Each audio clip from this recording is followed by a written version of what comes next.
Buenas noches con todos.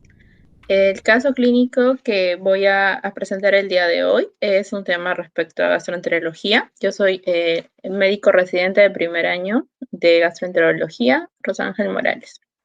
A ver, el paciente es un paciente que ingresó el 10 de mayo por emergencia. Ya, el paciente es un varón de 22 años de edad, procedente de Huarochirí. Entre lo que es la enfermedad actual, el tiempo de enfermedad es de una semana, aunque ampliando, luego conversando con el paciente, más o menos se refiere que es un mes y medio, ¿no? La forma de inicio es insidioso, el curso progresivo. El paciente refirió que un mes y medio antes, él tuvo un accidente vehicular donde sufrió una herida en el tobillo izquierdo y donde tuvo una solución de continuidad por el mismo accidente, ¿no? Y que, bueno, él refiere que un par de horas él lo tuvo descubierto la herida y después de eso, pues, lo cubrió, ¿no? Con una posta y le indicaron, ketoprofeno y clindamicina y esto lo consumió más o menos, lo tomó por 3 semanas. Posterior a eso, el paciente refiere que no hubo mayor, o sea, no hubo ninguna otra sintomatología y que luego el paciente realiza un viaje a Cusco a visitar a un familiar y que 7 días antes que ingresa a la emergencia, empezó el paciente con vómitos verdosos, más o menos entre 7 a 8 episodios al día, en los cuales no toleraba ni sólidos ni líquidos, ¿no? Prácticamente todo lo que él ingería, todo lo terminaba vomitando. A esto se le añadió distensión abdominal y también un dolor abdominal en el epigastrio más o menos de intensidad de 7/10. Y él refiere que lo más significativo, lo que más le hizo ir a la emergencia, es que él notó que perdió peso aproximadamente de 10 kilos en una semana, no toda la semana que vomitó, o sea que fue muy marcado, por eso es que se asustó y acudió a la emergencia del Hospital Loaiza. Entre los antecedentes del paciente es que, bueno, lo único significativo es que el paciente, como, bueno, vive en Huarochirí, él refiere que vivía en una casa, en una zona rural que era de madera y que, bueno, el agua que consumía era de los tanques que traían, ¿no? Más o menos interdiario. Antecedentes patológicos de importancia, solamente el esguince de tobillo derecho, que sufrió un mes y medio más o menos antes de que ingrese a la emergencia. Entre lo que es el examen físico, las funciones vitales normales, sin alteraciones, lo que sí en lo que es el aspecto general era que estaba bastante caquético, ¿no? El tejido celular subcutáneo estaba bastante disminuido, sobre todo era marcado en lo que es en la parte del rostro. Se le notaba pálido, una cruz de 3. En lo que es en el examen a nivel abdominal, había un dolor a la palpación profunda, que es lo que figura en el examen físico de la nota de ingreso de emergencia. Doloroso a la palpación profunda en epigastrio. Y no hay mayor sintomatología. Inicialmente, por lo que es el cuadro de vómitos que tenía el paciente, que prácticamente no toleraba ningún tipo de sólidos ni líquidos, y por el cuadro de dolor abdominal se le catalogó inicialmente como un síndrome pilórico, a descartar un NM duodeno versus un linfoma, un síndrome doloroso abdominal y un síndrome consuntivo. Ahora, es como que, ¿no? Inicialmente es como un síndrome pilórico, pero ¿por qué pensar en un enema duodeno? Sino que hablando con el paciente, también buscando en lo que es la historia clínica, él se había ya realizado una endoscopía de manera particular, o sea, se podría decir que un día antes, ¿no? Del día que ingresó a la emergencia, antes que llegue a la emergencia, en donde él en la endoscopía figuraba, bueno, un esófago con contenido bilioso, ¿no? Por lo mismo de los vómitos que él presentaba, lagos mucosos biliosos también, disensibilidad disminuida, a nivel de lo que es el antro, sí notaban un eritema moteado, con zonas de palidez y a nivel de lo que es el duodeno, ya encontraban múltiples erosiones exudativas con presencia de edema de pared, y a nivel de la segunda porción del duodeno encontraban una lesión proliferativa. Probablemente por esto es que sospechaban de un NM duodeno, ¿no? Y que podría explicar el síndrome pilórico que presentaba el paciente. Y también algo significativo es que veían algunos orificios pseudodiverticulares. No hay imágenes de esta endoscopía particular, ni tampoco reportan que le hayan hecho una biopsia, ¿no? En esta endoscopía particular. En lo que es en el hemograma de ingreso en la emergencia, los exámenes de laboratorio prácticamente bueno, sí, con alteraciones en lo que respecta al PCR, que estaba en 10.1, hemoglobina normal, leucocitos, bueno, 8030, no había eosinofilia, abastonado 7%, y el resto de exámenes estaban normales. No le pidieron proteínas totales, así que no había valores de albúmina, ¿no? De repente para pensar si tenía una hipoalbuminemia este paciente, como para pensar en alguna, no sé, unas pérdidas o una neoplasia, ¿no? Luego, a este paciente, bueno, lo que se le catalogó como el síndrome pilórico, incluso como, también lo catalogaron como un paciente con los pseudodivertículos duodenales, ¿no? Y gastroenterología le solicitan a gastroenterología durante la emergencia una interconsulta, y pues gastro le da pase preendoscopia. El día 11, el día siguiente al día que ingresa el paciente, le realizan la endoscopía, y en esta endoscopía encuentran, bueno, a nivel de esófago y estómago sin alteraciones, salvo que en el estómago el lado mucoso bilioso y en antro un eritema leve. Para el nivel de duodeno se encuentran casi, o sea, las mismas alteraciones que la EDA particular, ¿no? Encuentran a nivel del bulbo duodenal, pared anterior y posterior congestiva, ya evidencian eritema con áreas cubiertas de fibrina y múltiples erosiones. Y a nivel de la segunda porción encuentran presencia de múltiples orificios pseudodiverticulares, ¿no? Similar a lo que encontraron en la primera endoscopia. Adicionalmente, coágulos adheridos que se desprenden al lavado, mucosa friable al roce. Y el diagnóstico, según por endoscopía, lo catalogan como una pseudodiverticulosis duodenal de etiología a determinar, descartar infeccioso versus inflamatorio, y bueno, adicionalmente una gastritis eritematosa anterior. Las imágenes de esta endoscopía son las siguientes. Estas son las imágenes que, bueno, serían de lo que es del bulbo duodenal, ¿no? Las zonas eritematosas, ¿no? Como incluso como un pequeño, como zonas de sangrado, ¿no? A nivel de la segunda porción, la presencia de múltiples pseudodivertículos, ¿no? Incluso estos se extienden a la tercera y cuarta porción. Bueno, o sea, según lo que me reportaron los residentes, ¿no? O sea, que se podía ver incluso un poco más allá. En la segunda porción del duodeno, la presencia de pseudodivertículos, ¿no? Y también se seguía viendo la parte del eritema. Igual en la siguiente imagen, lo mismo, los pseudodivertículos. Ahora, según luego envían, ¿no?, muestras para biopsia, y en la biopsia lo que evidencian en el 11 de mayo, ¿no?, es una duodenitis crónica erosiva y ulcerada, vellosidades aplanadas, infiltrado inflamatorio linfoplasmocitario severo, al igual que el polimorfo nuclear severo, y la presencia de parásitos, presencia de estructuras parasitarias consistentes con, bueno, que está mal, estrongiloides estercolaris. En lo que es la parte de la biopsia, como podrían ver en la parte de aquí, se evidencia, ¿no?, el parásito, ¿no?, el estrongiloides.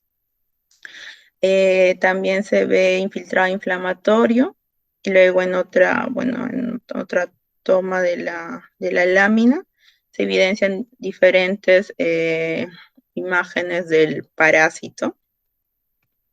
A mayor aumento también es evidente el infiltrado inflamatorio en ambas imágenes, y pues se evidencia la forma característica, ¿no?, del parásito alargado, con incluso se puede evidenciar aquí, ¿no? La parte de la cola puntiaguda, que es característico de este parásito, ¿no? Del estrongiloides.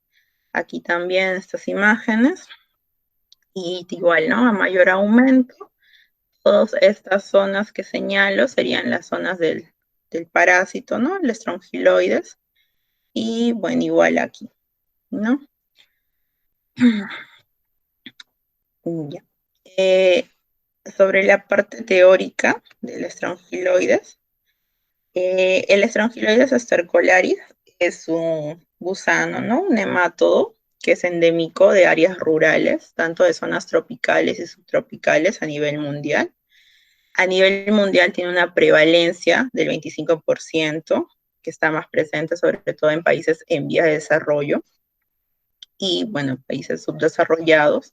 Como vemos en la imagen, la prevalencia del estrongiloides, bueno, ¿no? Como vemos, las zonas de color naranja son las zonas en donde está con mayor prevalencia, ¿no? Y acá, bueno, acá vemos evidentemente a Perú, ¿no? Que es a nivel de Sudamérica el país con mayor prevalencia de parásitos, ¿no? Y bueno, a nivel de África también se puede evidenciar. Y bueno, ¿no? A nivel igual, de toda Sudamérica tiene una buena prevalencia de este parásito. La transmisión del Strongyloides estercolaris se presenta de manera por un contacto de vía cutánea, ¿no? La persona que se contagia de esta parasitosis tiene que haber contacto con suelo contaminado. Es la principal vía de contacto, pero no es la única, ¿no? Puede transmitirse de otras maneras, con mucha menor frecuencia, de manera fecal oral o de persona a persona. De persona a persona se realizaría si es que, por ejemplo, un fomite, ¿no? O sea, de repente, no sé, alimentos o toallas, ¿no? Algún tipo de fomite esté contaminado con heces y con los huevos de este parásito, ¿no? Ahora, la manera de prevenirlo sería usar zapatos, ¿no? Por eso es que es bastante frecuente en zonas tropicales o subtropicales, en donde generalmente por las altas temperaturas la gente suele caminar descalza, ¿no? Por un tema de comodidad. Bueno, ahora, adicionalmente a esto, la estrongiloidiasis, que es, ¿no? La parasitosis que produce este parásito propiamente dicho, se puede presentar como una enfermedad diseminada o como una hiperinfección, que son términos distintos. Estos se pueden presentar en personas inmunosuprimidas. Cuando hablamos de enfermedad diseminada, es cuando el parásito, bueno, voy a explicar el ciclo de vida de este parásito, pero es cuando el parásito se ubica en órganos distintos a los cuales pertenece su ciclo de vida. Y la hiperinfección es cuando el ciclo de vida que usualmente el parásito presenta, que es más o menos entre 3 a 4 semanas, se hace mucho más rápido, ¿no? Y ambos se presentan en personas con inmunosupresión, generalmente cuando la inmunidad celular es la que está alterada. El ciclo de vida y la autoinfección, bueno, la forma infectante de este parásito es la larva filariforme y la forma diagnóstica es la larva rhabdictor. Lo que respecta al ciclo de vida de este parásito, todo empieza cuando la larva filariforme, que es la forma infectante, penetra la piel, ¿no? El paciente está caminando en el suelo y a veces sin siquiera percibirlo, ingresa el parásito. Una vez que ingresa el parásito, ingresa por la vía sanguínea y la vía linfática e ingresa a la circulación, ¿no? Una vez que ingresa a la circulación, busca lo que ingresa al sistema respiratorio, llega a los pulmones y luego llega, bueno, pasa a los bronquios, llega a los sacos alveolares y, bueno, el paciente posteriormente, este parásito va a volver a subir y el paciente lo digiere. Al digerirlo, va a pasar al tracto gastrointestinal. Después, en el tracto gastrointestinal, esta larva va a formarse en la zona del duodeno y yeyuno, va a madurar a la forma adulta. Esa es una de las maneras que puede pasar, ¿no? O si no, puede pasar directamente a la larva rhabditoide. Bueno, y posteriormente la larva, generalmente es la hembra la que está en el tracto gastrointestinal, va a empezar a producir sus huevos. Y posteriormente, posterior a las mudas que va a presentar, se va a transformar en la larva rhabditoide en el lumen del tracto gastrointestinal. Y posteriormente a esto, la larva rhabditoide va a pasar a las heces, en donde se va a eliminar esta. La forma adulta de esta larva puede vivir incluso hasta 5 años en el tracto gastrointestinal, y como mencioné anteriormente, la duración del ciclo, o sea, del ciclo piel, tracto del sistema respiratorio y el tracto gastrointestinal, o sea, en estos tres sistemas se podría decir, dura de 3 a 4 semanas. En este esquema podemos verlo mejor, ¿no? La larva rhabditoide, que es la que se encuentra, ¿no? En las heces, esta va a madurar, y bueno, va a llegar a sus formas adultas y tiene, o bien, o sea, o puede llegar a sus formas adultas, por medio de mudas, o sea, o puede mudar 4 veces y puede llegar a las formas adultas, y luego las formas adultas se pueden reproducir, formar sus huevos. Posteriormente los huevos eclosionan, forman las larvas rhabditoides, y las larvas rhabditoides pues van posteriormente a desarrollarse en las filariformes. O lo que puede pasar es de que la larva rhabditoide mude solamente 2 veces y se desarrolle de manera directa a larva filariforme. Esta sería la vía directa y esta sería la vía indirecta. Una vez que la larva filariforme penetra la piel, bueno, acá el ciclo de vida libre pasaría al ciclo de vida parasitario del parásito propiamente dicho, y el parásito pues seguiría la vía que ya expliqué anteriormente, pasaría a todo piel, sistema circulatorio, a los pulmones, y luego se digiere, y posteriormente se forma en el duodeno yeyuno, la forma adulta, ¿no? Y luego elimina sus huevos. Ahora, hay otra vía, como mencioné, la directa, la indirecta, y esa sería la vía de autoinfección.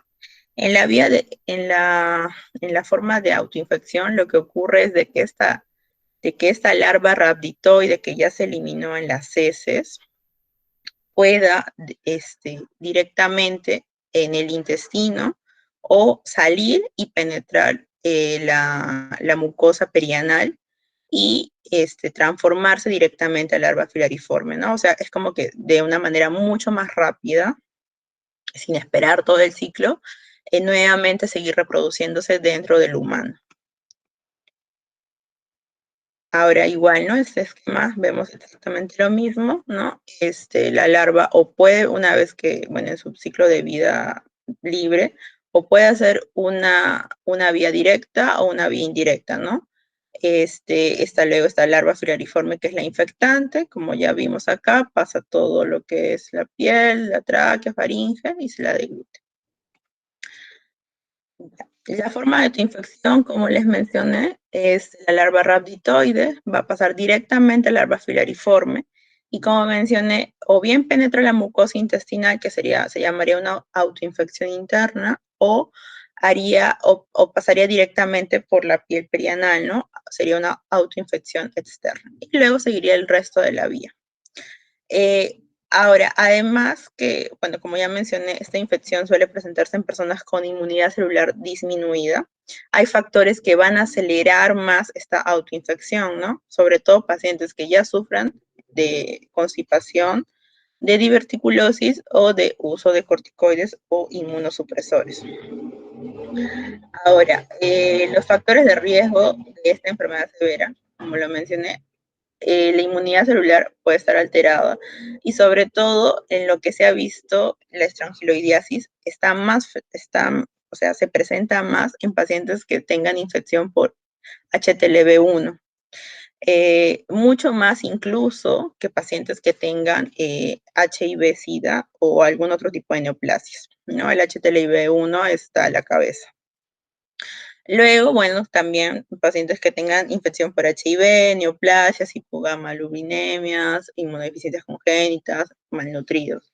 Y bueno, intervenciones médicas asociadas, también el uso de corticoides. Se ha visto incluso que pacientes que tengan consumo de corticoides por al menos 6 días ya tienen riesgo aumentado de que puedan tener presencia de este parásito, ¿no? Y desarrollan la infección. Y bueno, también trasplante de órganos sólidos, trasplante de células madre. La parte de la clínica por la estrongiloidiasis se puede presentar o bien como infección aguda o bien como infección crónica. En lo que es la parte de la infección aguda, lo más característico es que se presenten estas lesiones que podemos ver aquí en la imagen, que es la larva currens, ¿no? El larva currens sería la zona por donde ha ingresado el parásito, ¿no? Y que se podría decir que es el camino que forma el parásito en la piel para luego poder ingresar al sistema circulatorio, ¿no? El larva currens se presenta como lesiones rosadas, como vemos aquí, pruriginosas, evanescentes, y que la característica principal es de que puede progresar de manera muy rápida, ¿no? Por ejemplo, puede medir 1 centímetro en 5 minutos y a la hora puede triplicarse, o sea, puede aumentar el tamaño a 15 centímetros, ¿no? Por ejemplo, o sea, avanza muy rápido. Y otra característica que la va a diferenciar con, con, con la larva cutáneas migrans es que desaparece a las 42 horas, 48 horas. Ahora, también como parte de la infección aguda puede presentarse sintomatología de los sistemas en donde se ha presentado su ciclo de vida, ¿no? Por ejemplo, tos seca a nivel, cuando ha pasado por el tracto, por el tracto respiratorio, o a nivel de la sintomatología del tracto gastrointestinal, diarrea, constipación, dolor abdominal. Ahora, como parte de la infección crónica, también puede presentarse larva currens, pero no es tan frecuente. Y pero sí se puede presentar lo que es prurito, urticaria, ¿no? A nivel dermatológico. A nivel del trato gastrointestinal, puede también presentarse ya síntomas también inespecíficos, ¿no? Diarreas, constipación, vómitos, incluso sangrado gastrointestinal, pero es menos frecuente. Respiratorios igual, ¿no? Tos seca, disnea, sibilantes. Y lo que sí es bastante inusual es de que, como mencioné anteriormente, es que este parásito llegue a otros órganos, ¿no? Y que presente esta sintomatología de los órganos que invadan, ¿no? Por ejemplo, a nivel renal, un síndrome nefrótico, que se presenten lesiones hepáticas o incluso artritis. Ya. En lo que son manifestaciones severas, que se van a dar o bien cuando hay una hiperinfección o una enfermedad diseminada por la estrongiloidiasis, es que se pueda presentar, por ejemplo, a nivel del tracto gastrointestinal, ascitis, una colitis, una proctitis, que se presente pérdida de peso, ¿no? Anorexia, náusea, disfagia. A nivel de lo que son síntomas respiratorios, que haya fiebre, bastante raro, pero puede presentarse, hemoptisis, incluso falla multiorgánica, y a nivel dermatológico que haya incluso la presencia de lesiones purpúricas o petequiales o incluso una púrpura periumbilical. En lo que son exámenes auxiliares, en verdad, lo que se ha visto que ayuda al diagnóstico es tanto lo que es los exámenes de heces más la serología. Ambos apoyan bastante, pero nos podemos también ayudar de algunos otros exámenes. Por ejemplo, a nivel de hemograma, la eosinofilia puede presentarse cuando está por encima de más, o sea, es sospechoso cuando hay una eosinofilia mayor de 400, pero la sensibilidad es baja, ¿no? Y lo que sí es que si hay o sea, si sospechamos un síndrome de hiperinfección, no vamos a ver eosinofilia, es bastante raro.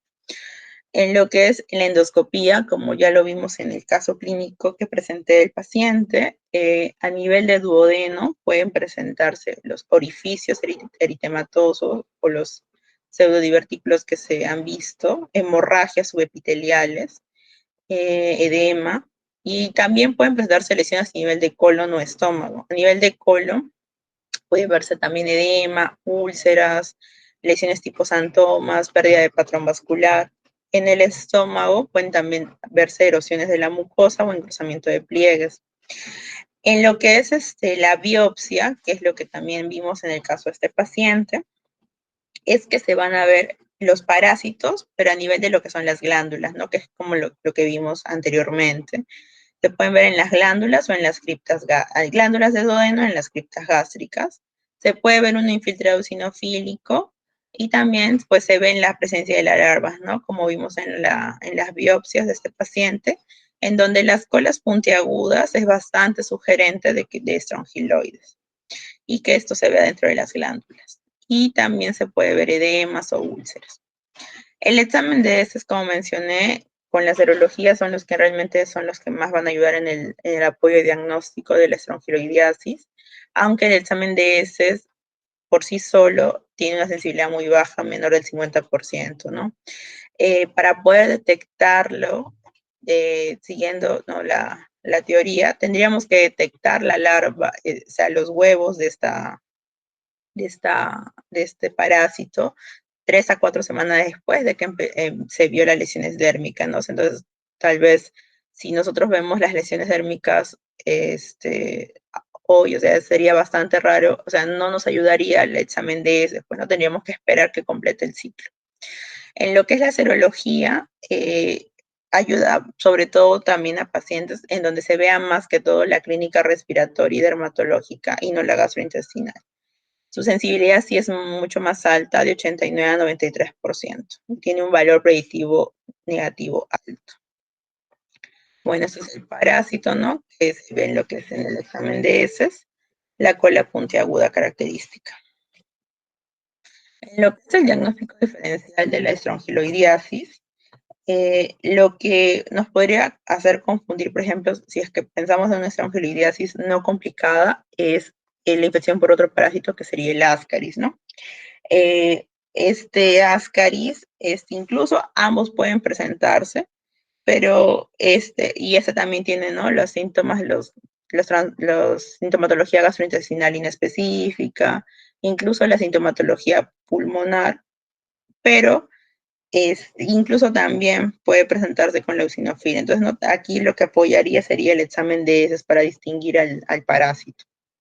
Las larvas cutáneas migrans, cuando sobre todo vemos las lesiones dérmicas, la debemos diferenciar con la larva currens que produce la estrongiloidiasis. La larva cutáneas migrans se produce más en lo que son infecciones por parásitos tipo Necator o tipo Necator americano o tipo Ancylostoma duodenale. La diferencia de la larva currens, que es propia de la estrongiloidiasis, que como mencioné, más o menos las lesiones son evanescentes, son rosadas y desaparecen a los 2 días. La larva cutánea migra, las lesiones son mucho más eritematosas, y estas larvas cutáneas migras no tienen la velocidad, o sea, en crecer tan rápida como la larva currens. Y la larva cutánea migran, otra manera de diferenciarla es de que demora en desaparecer semanas, a diferencia de la larva currens. La colitis ulcerativa también nos puede hacer sospechar de estrongiloidiasis, sobre todo cuando a nivel de la endoscopía vemos estas lesiones, ¿no?, como tipo pseudodivertículos, ¿no? Pero lo que podría ayudarnos a diferenciar de la colitis ulcerativa es de que la colitis ulcerativa generalmente a nivel de lo que es en la biopsia, ¿no?, tal vez ahí nos puede ayudar más, es de que involucra más lo que es la parte de la zona mucosa, ¿no? Y que, bueno, la arquitectura de las criptas va a estar intacta.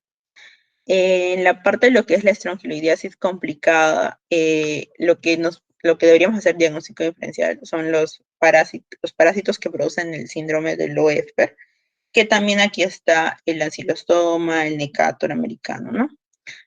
También otra patología que debemos hacer diagnóstico diferencial es la eosinofilia pulmonar tropical filarial, que sería por la filaria, ¿no? Aquí sobre todo porque se ve en sintomatología respiratoria como tos, fatiga, estridor, pero la diferencia, o sea, lo que nos podría ayudar es que a nivel de hemograma, en lo que es filariasis, la eosinofilia es bastante marcada por encima de 3000, a diferencia de la estrongiloidiasis, donde prácticamente la eosinofilia no apoya mucho, ¿no?, en el diagnóstico.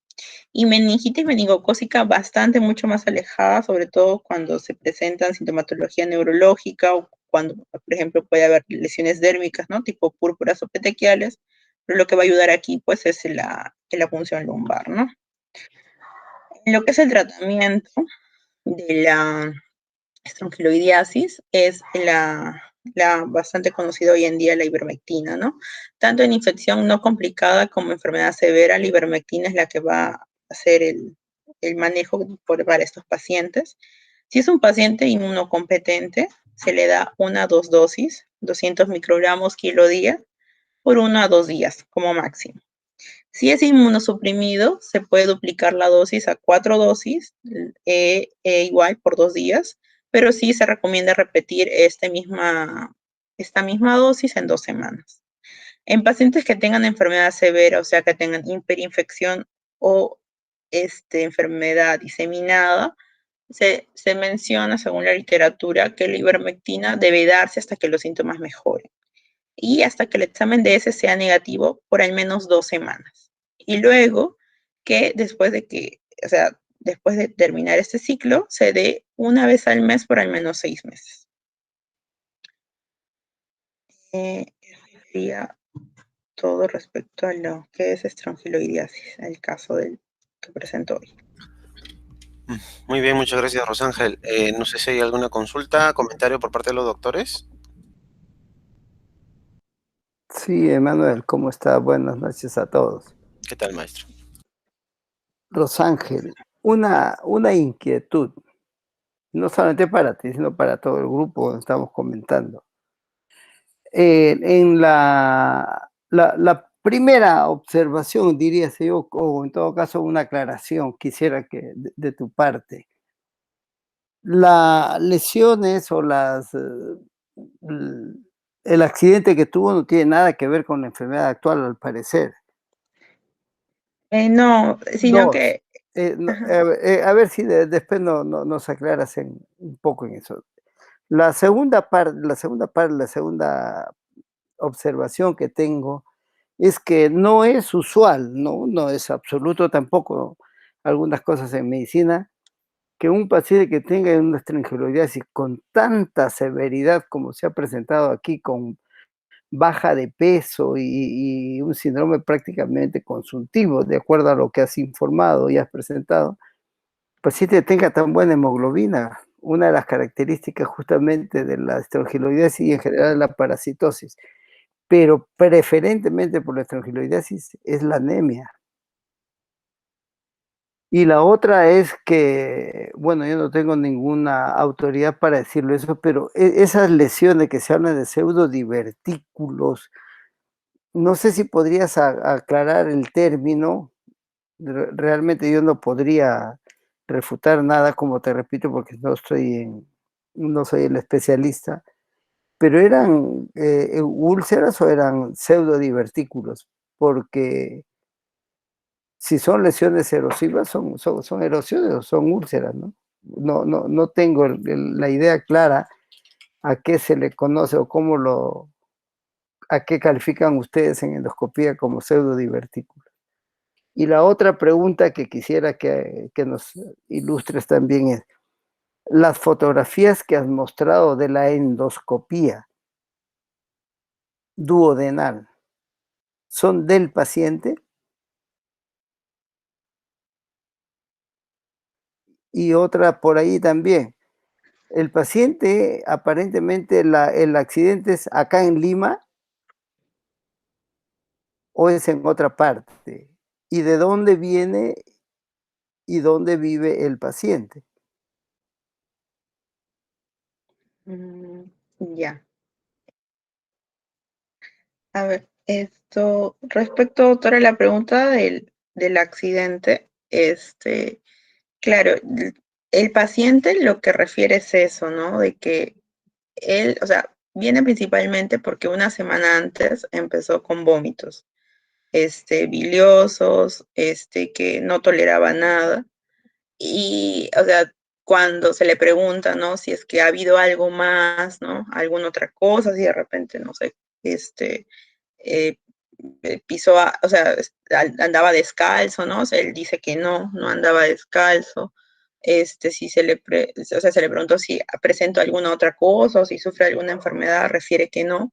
Y solamente él refiere de que un mes y medio antes tuvo su accidente, donde tuvo su esguince de tobillo, y después de eso tomó 3 semanas medicación, ¿no?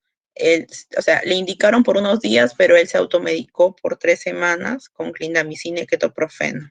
Eso es lo que él refiere, que todos los días tomaba eso.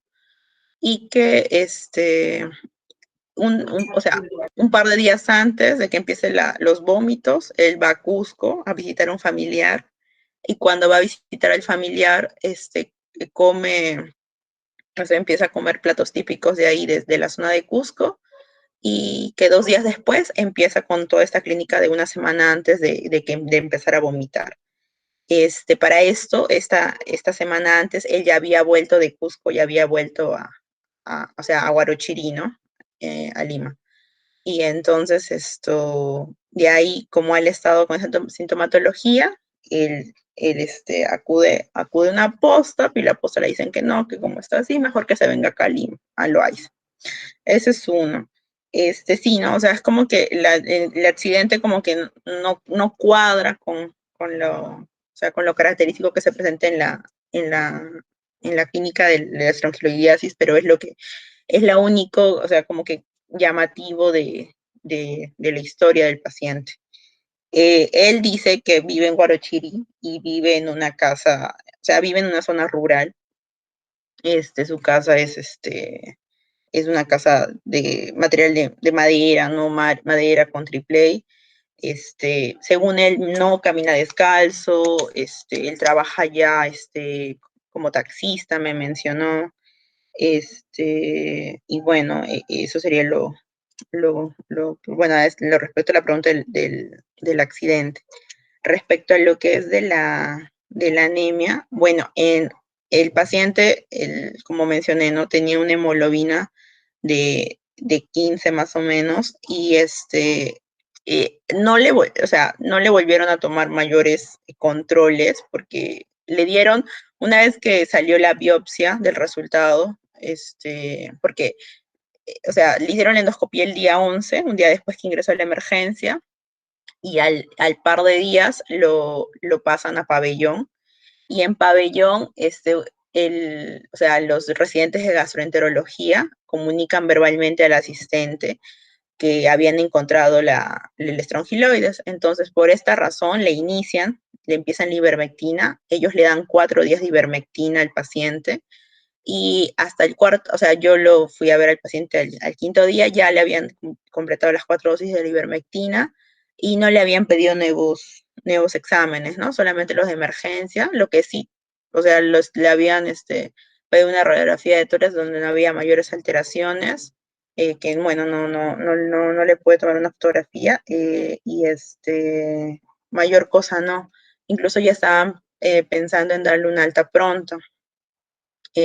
Luego, respecto a lo que es las fotos de la endoscopía, sí, las fotos de la endoscopía son del paciente. A ver, yo personalmente fui al servicio de gastroenterología, y o sea, en gastro hay como un sistema, ¿no? Donde se guardan las imágenes de todas las endoscopías. Generalmente algo de 100 fotografías toman por endoscopía, y estas son como que las imágenes más, como que las más llamativas de la endoscopía del paciente. Y sí, o sea, esas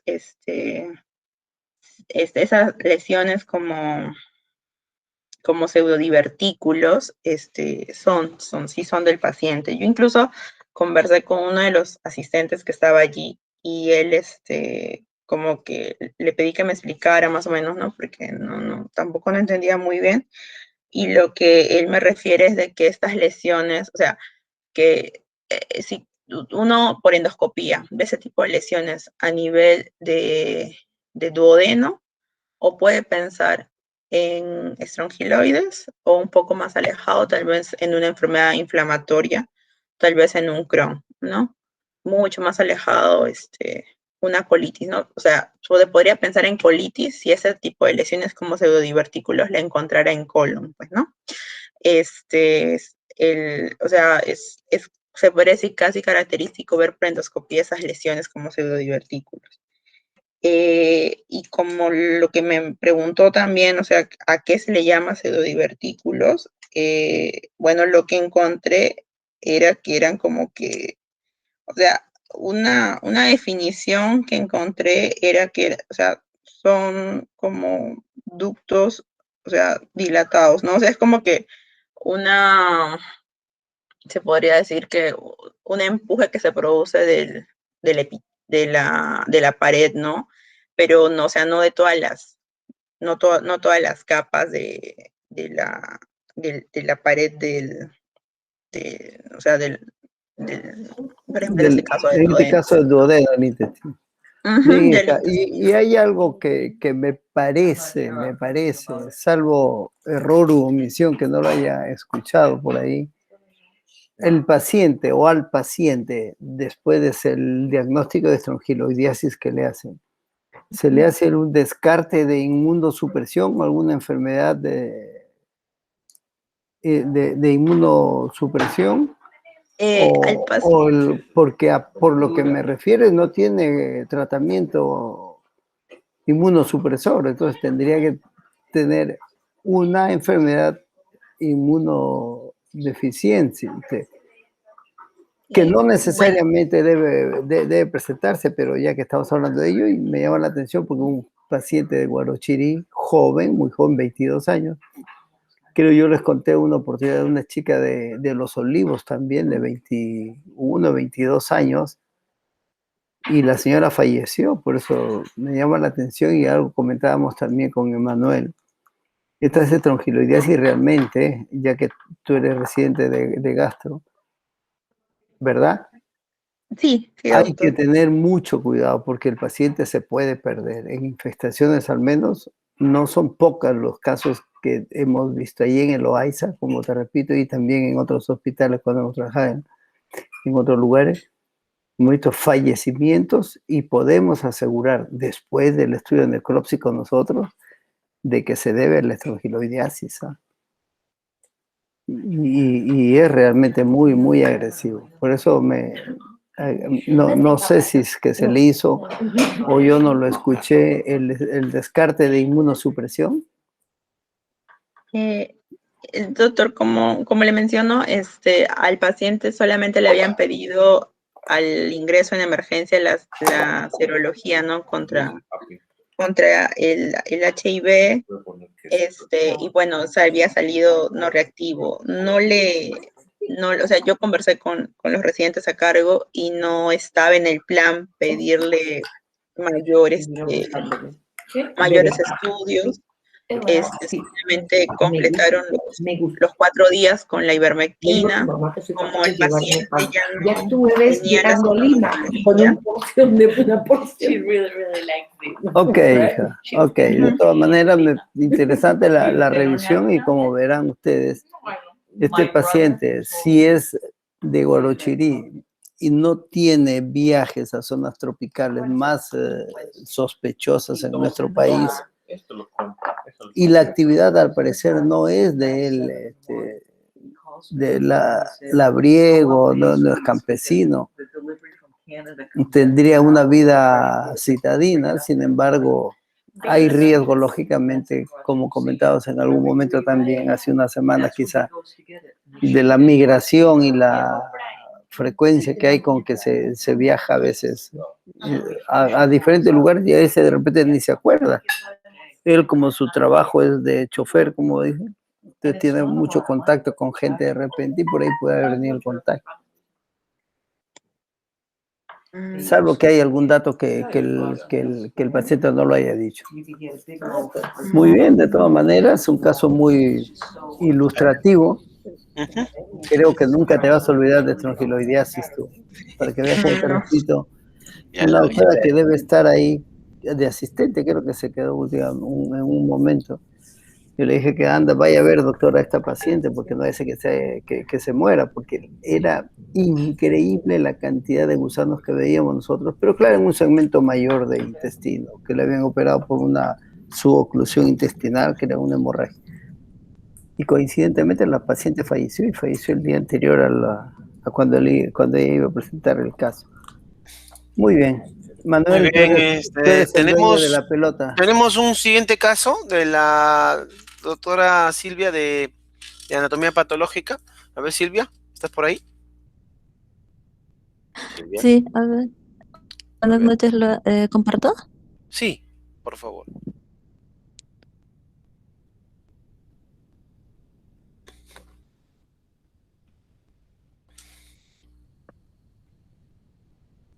No me La, deja par- compartir. la parte de abajo a la derecha, presentar ahora. Sí, está abierto para todos.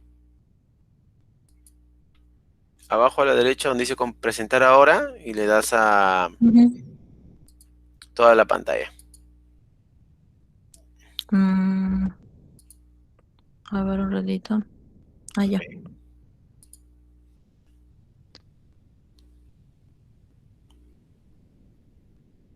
Ya. Bueno, buenas noches con todos. Yo voy a presentar un caso de un carcinoma escamoso de pene. Bueno, de los antecedentes de este paciente es un paciente varón de 53 años, natural y procedente de Chincha, con ocupación de técnico electricista, aunque actualmente el paciente se encuentra eh, en el INPE. En estado civil es un paciente casado. Como fecha de ingreso tenemos el 22 de abril. Entonces, este señor nos refiere con un tiempo de enfermedad de aproximadamente un año, en el cual empieza a presentar una lesión en la zona del glande de aproximadamente 2 a 1 centímetro, la cual aparece y desaparece. 8 meses antes del ingreso presenta la lesión, se vuelve una mancha, aumenta de volumen y se empieza a convertir ya en una tumoración de aproximadamente 3 por 5 centímetros, la cual fue tratado múltiples veces con antibióticos y analgésicos. Y con el paso del tiempo, esta sigue aumentando de tamaño hasta llegar aproximadamente hasta 8 por 10 centímetros y ya empieza a presentar una secreción purulenta.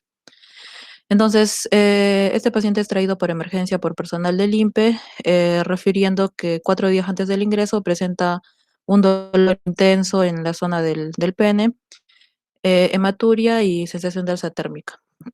Ingresa por emergencia con los diagnósticos de anemia, NM de pene y hematuria. En los antecedentes del paciente tenemos que se le realizó una biopsia de la lesión en enero de este año, en la cual se informó como un carcinoma epidermoide ulcerado moderadamente diferenciado en un laboratorio particular.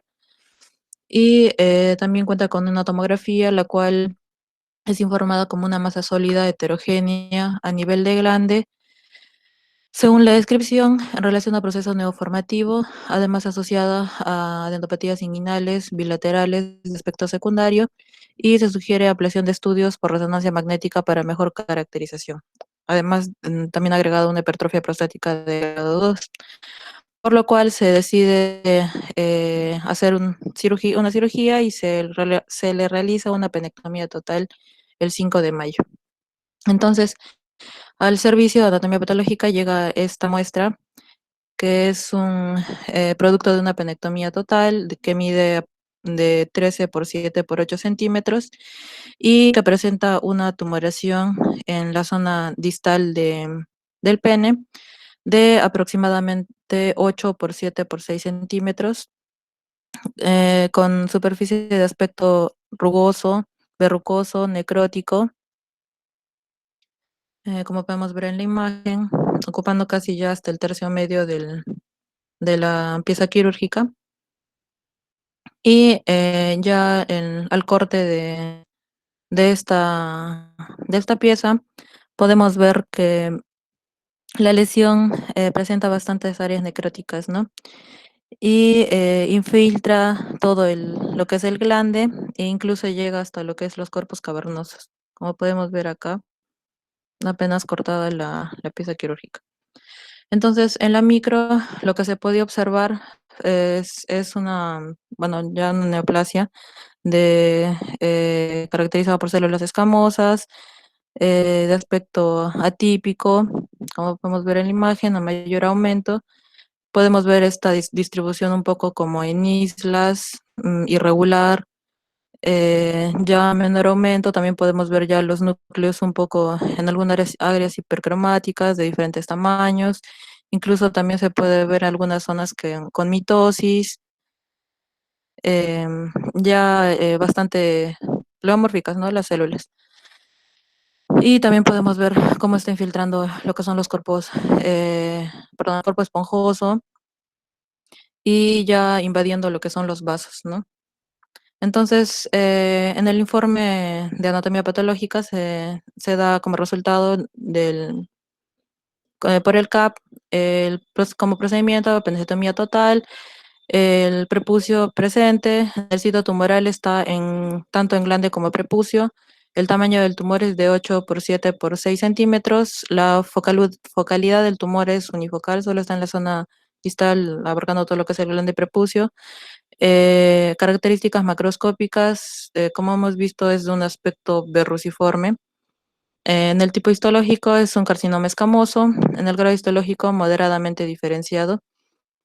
La extensión tumoral invade hasta la parte distal de la uretra. Los márgenes quirúrgicos están libres. Bueno, el margen quirúrgico está libre porque ha sido una apendectomía total. Como hemos visto, hay invasión linfovascular, no se identificó invasión perineural y no se enviaron ganglios linfáticos. En el estadio patológico se da como un PT3 y PNX. Entonces, para hacer una pequeña revisión del carcinoma escamoso de pene, sobre todo del tipo usual, voy a hablar un poquito de lo que es de carcinoma escamoso en general. Entonces, el carcinoma escamoso representa la mayoría de las neoplasias de pene, aproximadamente un 98%. Es muy raro en países desarrollados, como en Estados Unidos, que va a representar menos del 1%, y que es contrario a lo que sucede en países en vías de desarrollo, ¿no? Como Asia, América del Sur, que va a representar aproximadamente del 10 al 20%. La edad media de presentación de esta enfermedad es los 58 años. Bueno, un factor de riesgo sería que los pacientes que no han sido circuncidados, ¿no? Sobre todo que no han sido circuncidados en la niñez, porque cuando se circuncidan ya cuando son un poco mayores, después de los 10 años, ya no cuenta como factor de riesgo. Es más prevalente en poblaciones con menor nivel educativo y mayor pobreza, y esto está relacionado a la mala higiene en el miembro. Es más común en hombres hispanos y negros, y dentro de estos dos es más común en los negros. Ocasionalmente se han informado también que puede haber cierta relación con casos familiares. Los pacientes de áreas de alto riesgo, como por ejemplo en América Latina, tienden a ser más jóvenes y presentan una enfermedad en un estadio más avanzado. En los factores de riesgo tenemos principalmente lo que es la mala higiene. Como ya mencioné, está relacionado con el nivel educativo y el nivel de pobreza de la persona, ¿no? Si tiene fimosis, prepucio largo, parafimosis, si hay verruguitas genitales, porque también hay un cierto número de este tipo de neoplasia que está relacionado a lo que es el PBH, ¿no? Sobre todo el 16. Un tercio de los casos no está relacionado con el PBH, pero se relacionan con líquen escleroso, ¿no? Que la galantitis serótica obliterans, que es una enfermedad inflamatoria crónica progresiva. También si hay alguna lesión peniana de larga data, desgarros, galantitis crónica, también puede estar relacionado con el tabaquismo. Hay pacientes con psoriasis que son tratadas con radiación ultravioleta que también puede estar relacionado. Si hay una erupción peniana, perdón, de más de un mes de evolución, como lo que pasó como lo que presentó nuestro paciente, ¿no? O si hay inmunosupresión o si ha sido sometido a algún tipo de radioterapia.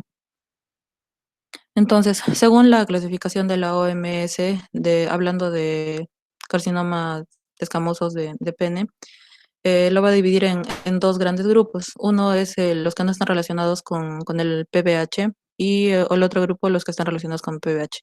Dentro de los que no están relacionados con el PBH vamos a tener lo que es el carcinoma escamoso de tipo usual, que es el más común.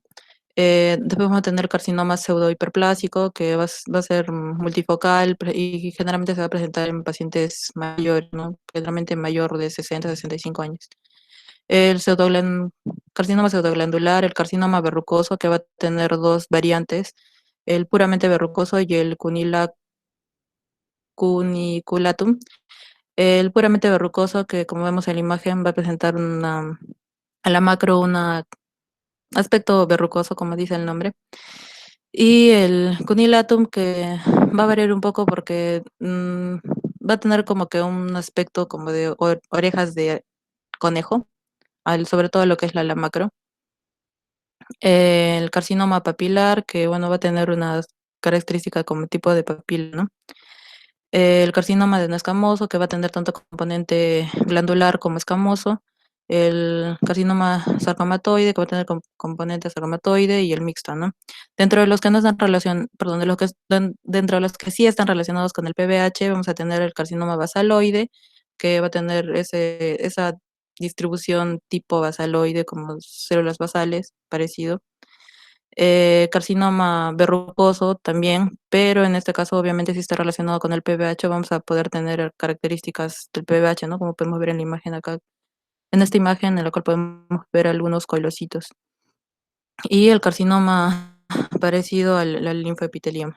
Y ya tenemos otros tipos de carcinomas que ya son bastante raros. Entonces, en la macro, generalmente lo que vamos a ver van a ser lesiones tipo ulceradas, endofíticas, como vemos en esta imagen, o por el otro lado también lesiones exofíticas, ¿no? Como en el caso del paciente que era un poco de una apariencia verrucosa. Entonces, en la micro tenemos que dividir en lo que son los 3 grados, ¿no? El primer grado, el cual va a ser bien diferenciado, que no va a tener, los cambios van a ser muy sutiles. Vamos a poder ver esta distribución un poco como que en islas medias irregulares y la atipia va a ser mínima. Incluso se describe como que es muy difícil diferenciar con una benigna, ¿no? El grado 2, que ya va a haber una diferenciación moderada, la tipia va a ser un poco más evidente y también vamos a poder ver lo que son las células neoplásicas queratinizadas, ¿no? Pero sobre todo el grado 2 va a ser cuando no presenta características ni de grado 1 ni de grado 3. Las de grado 3 ya vamos a ver células anaplásicas con una tipia bastante marcada. Vamos a ver las células con el núcleo, con la membrana irregular, algunos hipercromáticos, la cromatina también irregular. Vamos a poder ver bastantes mitosis. Ahora, también es importante tener en cuenta un poco de anatomía del pene, ¿no? Sobre todo de la porción distal. Entonces tenemos que tener en cuenta lo que es el mismo grande, lo que es el prepucio, el, el dartos, el cuerpo esponjoso, el cuerpo cavernoso, la uretra, y todo esto nos va a servir para hacer la clasificación y poder después hacer un score para ver el pronóstico del paciente, ¿no? Ver si hay una diseminación superficial, qué tipo de diseminación superficial es, si hay una diseminación vertical, si es que llega hasta cuerpo esponjoso, si es que llega hasta cuerpo cavernoso. Y esto nos va a servir, bueno, sobre todo para ayudar a los clínicos, ¿no? Acá tenemos lo que es un score de pronóstico en el cual se van a tener en cuenta tres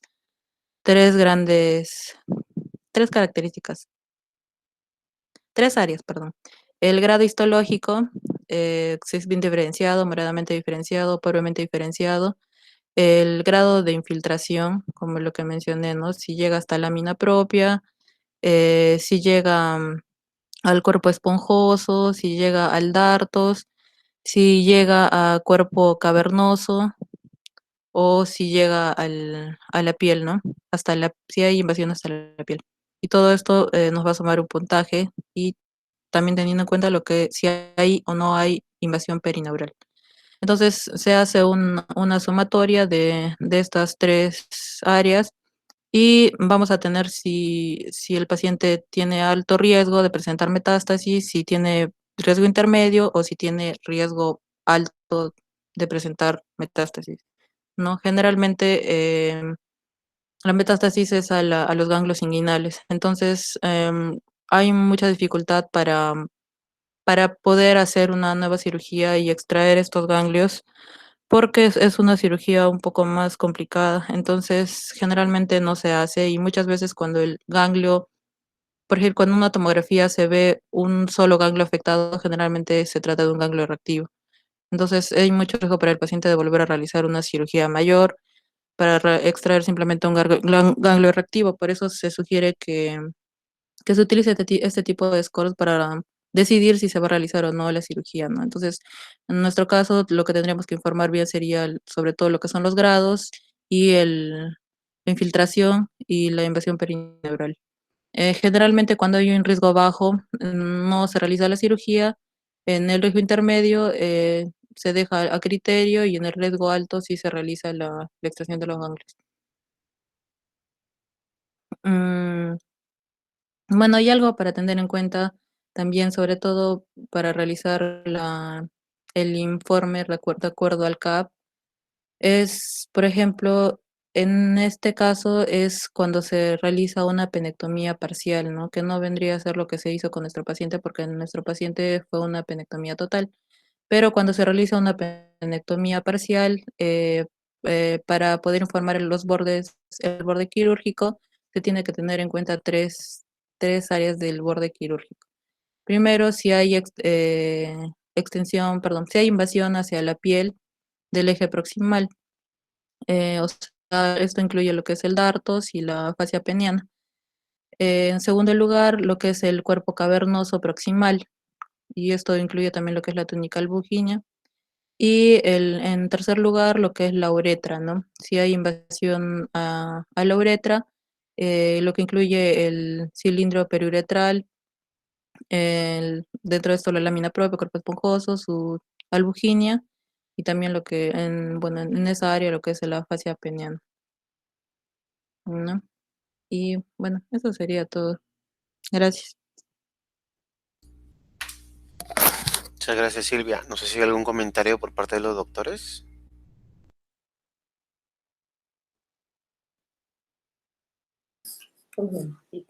Emanuel, voy a aprovechar del poco tiempo que nos queda y un pequeño comentario. Desgraciadamente en nuestro país, como ocurre también con otro tipo de neoplasias, los casos que yo conozco de carcinoma de pene, todos han llegado a un avance muy, muy extremo. A veces a los que nos movemos en este ambiente nos puede llamar la atención lo espectacular de la lesión en este caso, por ejemplo, que compromete prácticamente todo el tercio distal del pene en una persona de 58 años. 58, 52 creo dijeron.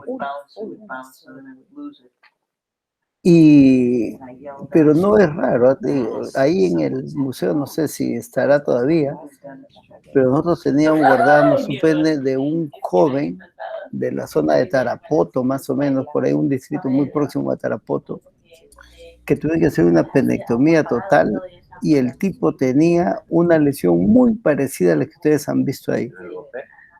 Que el tumor era por lo menos 2,5 veces o 3 veces el tamaño del glande. En un joven de 18 años. Es cierto que esto hace más o menos unos 20 años, tal vez 18, 20 años, pero de todas maneras estamos hablando prácticamente de este siglo. Y un joven de 18 años, ¿cómo pudo ser posible que pudiera llegar ahí? Ese joven tendría las lesiones ya quizá de los 13, 14 años. Porque para que avance y comprometa tanto la extensión en este caso, es realmente, creo yo, de más de 2, 3, 4 años tal vez. Cuando llegan las lesiones así tan avanzadas, lo más llamativo, no lo más llamativo, diría ser lo más usual, es que sean personas más ancianas, ¿no? Que un falso pudor y, en fin, un poco de ignorancia, de preocupación, en fin, pero una persona que está alrededor de los 50 y tantos años llama la atención eso, y es parte de nuestra realidad, desgraciadamente es eso. Después la presentación que ha hecho los subtipos son realmente interesantes ahí, pero en mi experiencia de viendo Carne Penet, le digo yo, nunca he visto uno que no sea el verrucoide. Vale la pena, claro, verlos o conocerlos todos, porque al final de cuentas estamos en la especialidad, ¿no? Pero largamente, el verrucoide y el bien diferenciado es el más frecuente. Nada más, Manuel. Tú eres el dueño de la pelota. Sí, maestro, este casito lo tenemos en el museo, lo estamos dejando fijar bien para poder tenerlo ahí para la docencia, sobre todo por la magnitud, ¿no? Es bastante grande. Lo espectacular que sí, ahí no necesita ser médico ni nada para diagnosticar esa lesión. Sí, bastante evidente. Desgraciadamente es cierto. Sí.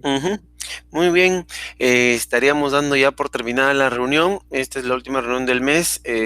Ya se envió el horario por el grupo de WhatsApp. Entonces estaremos reuniéndonos la próxima semana para ir avanzando con las actividades académicas. Que tengan buenas noches. Hasta luego. Buenas noches, un abrazo para todos. Nos vemos el lunes. Buenas noches. Chao Gise, chao Gaby, chao Cristian. Felicitaciones, Gabriela. Felicitaciones a ti y a todo tu grupo que te ha apoyado en la publicación. No. Hay que ensalzarse. Muy bonito. Y hay que reconocer todos los méritos no hay nada que hacer. Ok, hasta el lunes entonces. Hasta el lunes.